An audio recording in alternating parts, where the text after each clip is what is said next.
So, greetings, students, and welcome to today's session.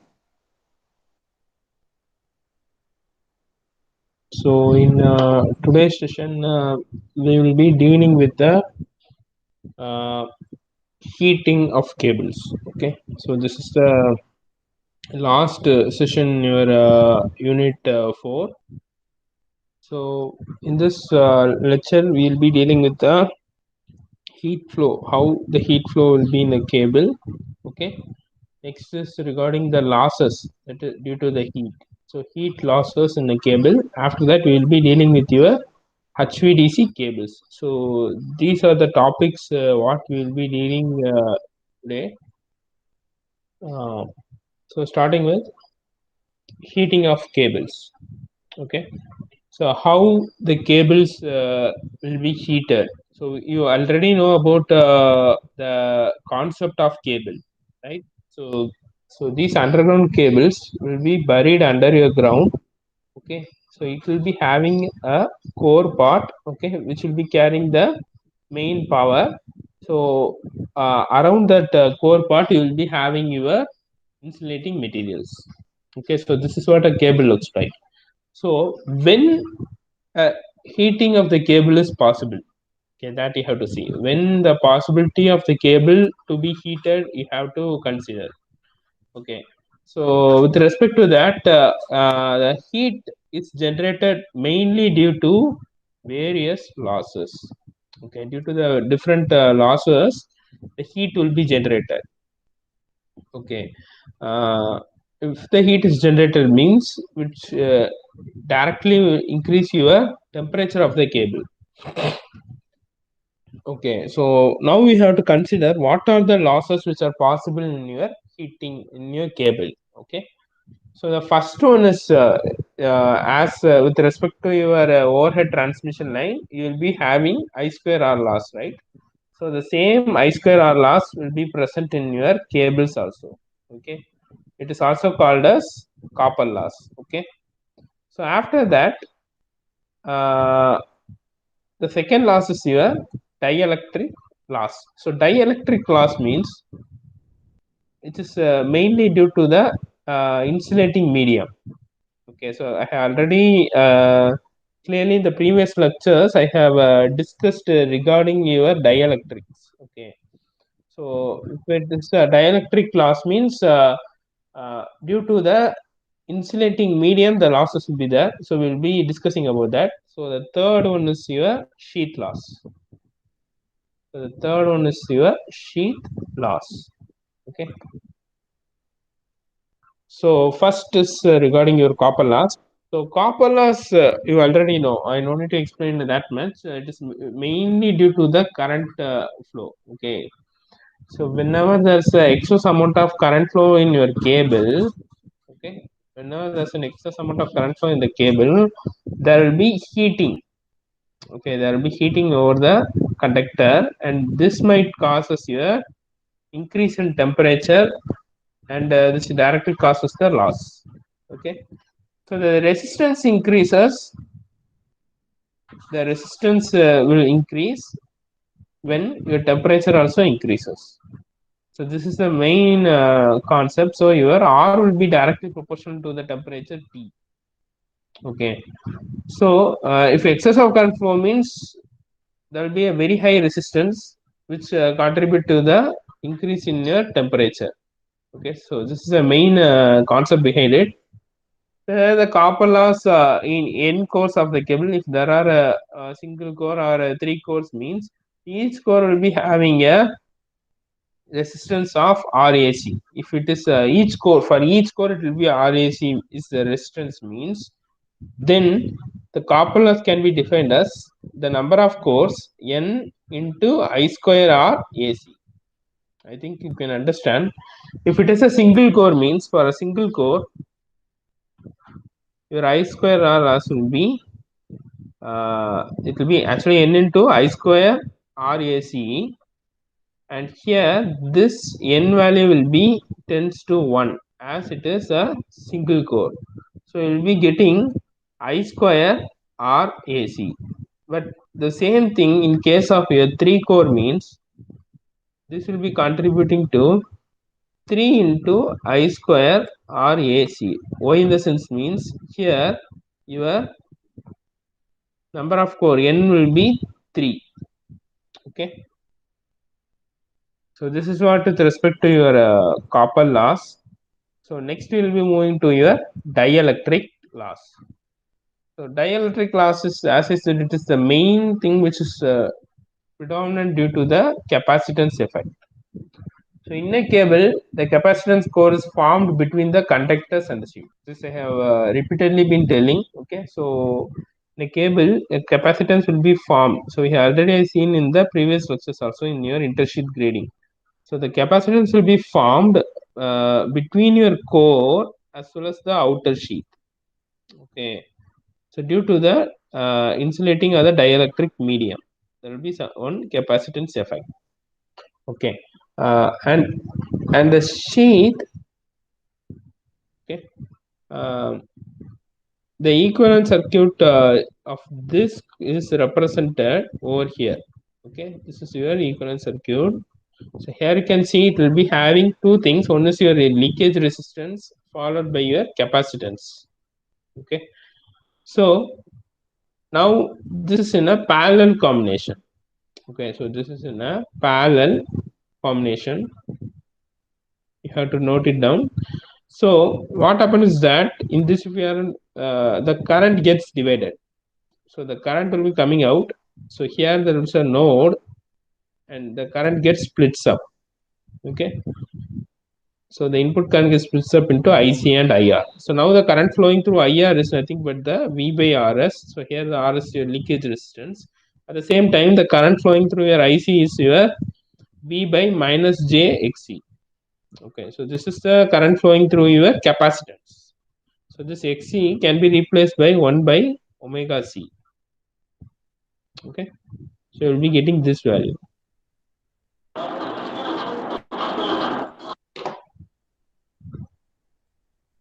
So if you're taking means your IC will be leading by 90 degree.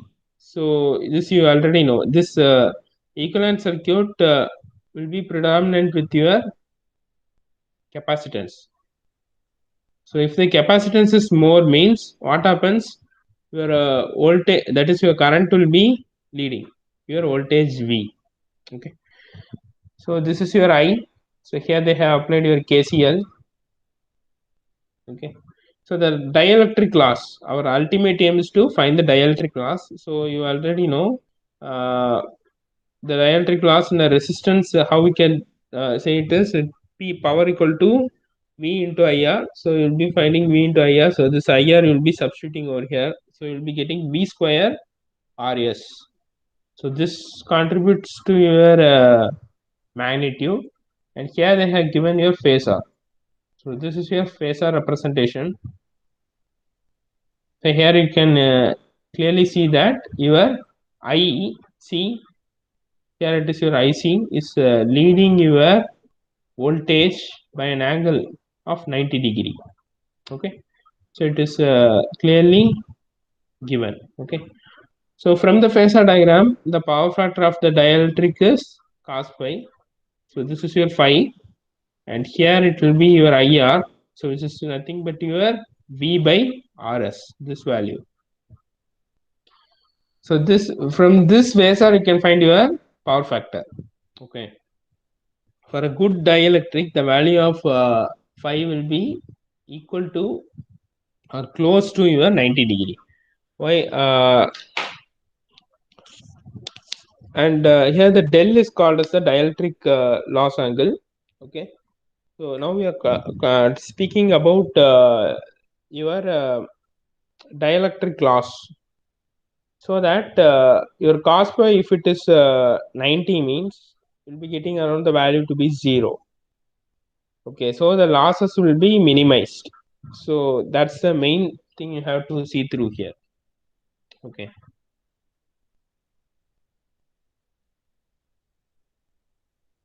So this is the same value what we have got, but here they are replacing your RS V by RS value. So they will be finding this value and they will be replacing with respect to your tandem, that is your dielectric loss angle. Okay, this dielectric loss angle with respect to your dielectric loss angle, they will find it. Okay.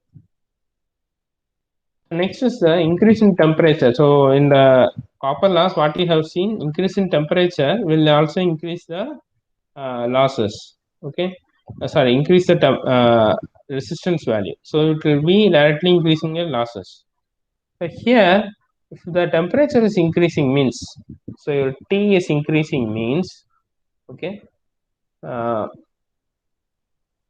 will be increase in the power factor.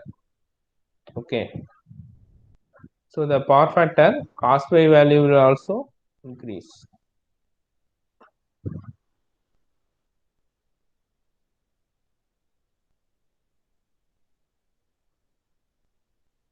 So which also increases your dielectric power loss. As I said, your cos phi value has to be minimum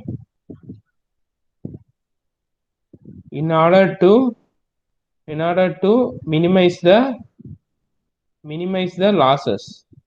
But if the temperature increases means your cos phi value will be increasing, which directly increases your dielectric losses. So this is the main concept behind it. Okay. So here, if the cable operates under condition where change in power factor with change in temperature is significantly large, the temperature continues to increase until the insulation damage. So if this is keep on increasing, the temperatures keep on increasing, so this cos value also will be keep on increasing, which finally leads to insulation damage. The insulation might get damage. Okay, so these losses are independent of, okay, these losses are independent of load current. So here we are not speaking about your load current. So load current IL is not dependent on it.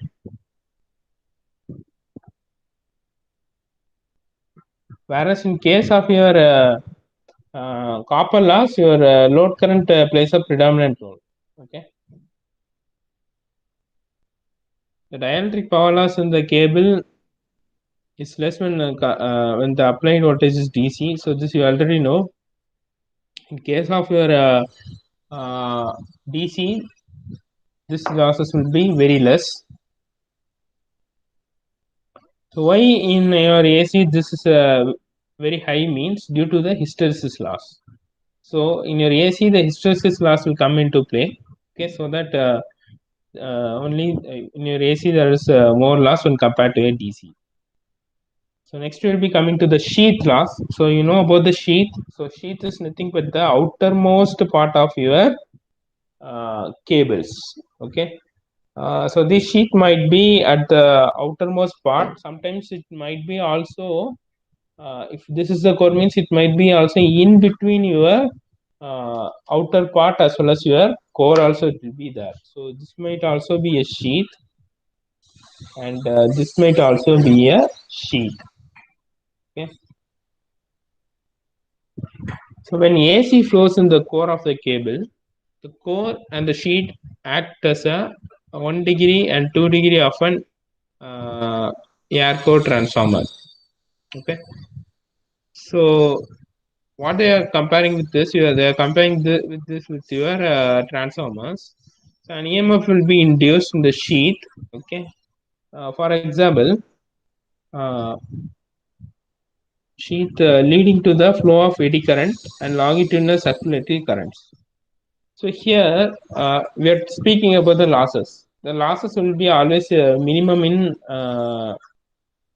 amplitude or magnitude. Okay. So what happens is that they are taking this sheath. Okay, you can take this as a core. You can take this as a sheath. So what they are saying is that when AC current is flowing, so you have to make it clear when the current is your AC. So when the AC current is flowing, this sheath and this core will be acting as similar to a transformer. Okay, so this is more or less similar to that of a skin effect what you have studied in your unit 2. Okay, so that's what coming again, but here the meaning alone is somewhat different. So the value of this current depends on the frequency of pulsating field, sheath resistance, arrangement of the cables. So as I said, uh, an EMF will be induced in the sheath. Okay, will be induced in the sheath, leading to the flow of eddy current. So here it will be more similar to the induct transformer.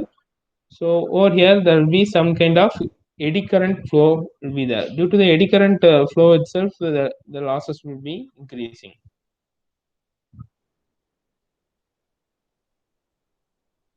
So here the heat generated due to that eddy current, the heat will be generated across the sheet.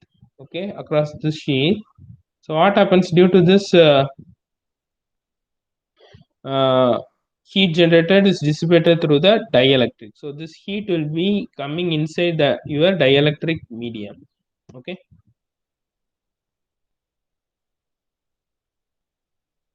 So this is what with respect to your losses, different types of losses. Next, you will be dealing with your a type of cable, which is nothing but your high voltage DC cables. Okay, I have already said about the cables in the about DC cable. So now we will be seeing with respect to a high voltage DC cable. So the cables are used in the DC transmission mainly for two main features. Sorry, three. Okay. So the three main features will be there is no charging current.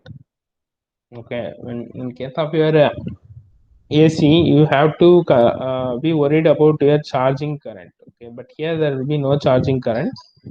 So the second one is only I square R will be present. As I said, the different losses will be minimized. Okay, so that is your copper loss alone you have to be worried about. You no need to worry about your sheath loss and dielectric loss. Okay,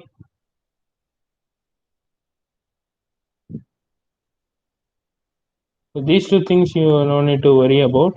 Okay, in case of your HVDC cables. So the electric stress distribution in AC cables is governed by dielectric capacitance. This you already know, but in DC cable the stress distribution is determined by the resistance of the dielectric. Only the resistance R value. The resistance of the dielectric decreases appreciably with your increase in temperature. So here you have to see that for a DC cable, as the temperature increases, your resistance will be decreasing. Okay, so that's the main thing. In case of your AC, if you're getting means you will be you have to take with respect to your skin effect. But here your skin effect can be easily eliminated. Okay. In AC cables, the electric stress, the dielectric decreases from conductor to the sheath, but in your DC cables, the electric stress increases and can be large at the sheath. Okay, so it is just the inverse thing what you have to see. Okay, so because of these features, you'll be going for your HVDC cables. So from this, they might be asking some 1 marks. Okay, so mainly with respect to the difference between your HVDC cables and your uh, what you can say your AC cable, HVAC cables. Okay. So with respect to your university point of view, the important question what they'll be asking is they'll be asking detail about the heat flow in your underground cables. So we have to explain mainly about the losses. Okay. So I think with this we can finish your lecture.